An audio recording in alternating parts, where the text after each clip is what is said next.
നമസ്കാരം. ASHA shorts travel മെമ്മറീസിലേക്ക് സ്വാഗതം.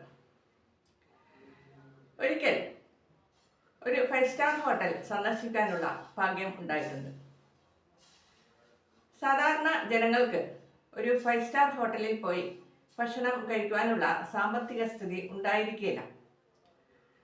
Taj hotel ഇന്ത്യയുടെ തന്നെ ഐക്കണായിട്ടുള്ള ഒരു ഹോട്ടലാണ്. താജ് ഹോട്ടലിൻ്റെ മുൻവശത്ത് നിന്ന് താജ് ഹോട്ടൽ പശ്ചാത്തലമായി വരുന്ന തരത്തിൽ ഫോട്ടോ എടുക്കുക മാത്രമാണ് സാധാരണ ജനങ്ങൾ ചെയ്യുക.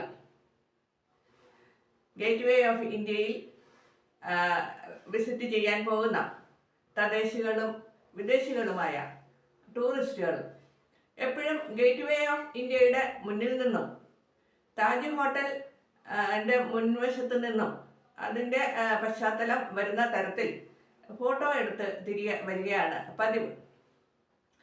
നമ്മൾക്ക് സാധാരണക്കാർക്ക് ഒരിക്കലും താജ് ഹോട്ടലിന് ഉള്ളിൽ പോയി ഒരു നേരത്തെ ഭക്ഷണം കഴിക്കുക എന്ന് പറയുന്നത് അപ്രാപ്യമായ ഒരു കാര്യമാണ്. ഒരു നേരത്തെ ഭക്ഷണത്തിന് പോലും 10,000 50,000 രൂപ ചിലവ് വരുന്നതാണ് ഒരു താജ് ഹോട്ടലിലെ ഭക്ഷണക്രമം. അതിനാൽ തന്നെ സാധാരണ ജനങ്ങളെ അപേക്ഷിച്ച് അതിനുള്ളിൽ പോവുക എന്ന് പറയുന്നത് അപ്രാപ്യമായ കാര്യം തന്നെയാണ്. എനിക്ക് ഒരു താജ് ഹോട്ടലിലല്ല, അതുപോലെ തന്നെയുള്ള ഒരു 5 സ്റ്റാർ ഹോട്ടലിൽ ഒരു നേരത്തെ ഭക്ഷണം കഴിക്കുവാൻ പോകുവാനും അതിൻ്റെ ഉൾവശം കാണുവാനുമുള്ള അവസരം ഉണ്ടായിട്ടുണ്ട്. അതിനെപ്പറ്റിയുള്ള വിശേഷമാണ് ഇന്ന് പറയുന്നത്. വീഡിയോ കാണുന്നവർ ലൈക്ക് ചെയ്യുകയും സബ്സ്ക്രൈബ് ചെയ്യുകയും ഫോളോ ചെയ്യുകയും ഷെയർ ചെയ്യുകയും ചെയ്യണമെന്ന് താല്പര്യപ്പെടുന്നു. മുംബൈയിലെ താമസ കാലത്താണ് താജ് ഹോട്ടൽ പോലെ തന്നെ പ്രസിദ്ധമായ സെഞ്ചൂർ ഹോട്ടലിൽ പോകാനൊരു അവസരം ഉണ്ടായത്.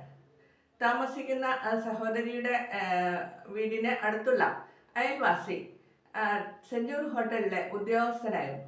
അദ്ദേഹത്തിൻ്റെ ക്ഷണപ്രകാരമാണ് ഞങ്ങൾക്ക് കുടുംബസമേതം സെഞ്ചൂർ ഹോട്ടലിൽ ഡിന്നർ കഴിക്കുവാൻ ഉള്ള അവസരം ഉണ്ടായത്. ഞാനും സഹോദരിയുടെ കുടുംബവും എല്ലാവരും ചേർന്ന് ഞങ്ങൾ സെഞ്ചൂർ ഹോട്ടലിൽ പോയി. അതിൻ്റെ ഗ്രൗണ്ട് ഫ്ലോർ നിറയെ റെസ്റ്റോറൻ്റാണ്. നമ്മളുടെ സാധാരണക്കാർ പോകുന്ന റെസ്റ്റോറൻറ്റുകൾ പോലെ തന്നെയുള്ള റെസ്റ്റോറൻ്റാണ് അതിൻ്റെ ഗ്രൗണ്ട് ഫ്ലോർ. മുകൾ വശത്തേക്കാണ് അതിൻ്റെ താമസ സൗകര്യമുള്ള റൂമുകൾ ഉള്ളത്. ഈ അയൽവാസി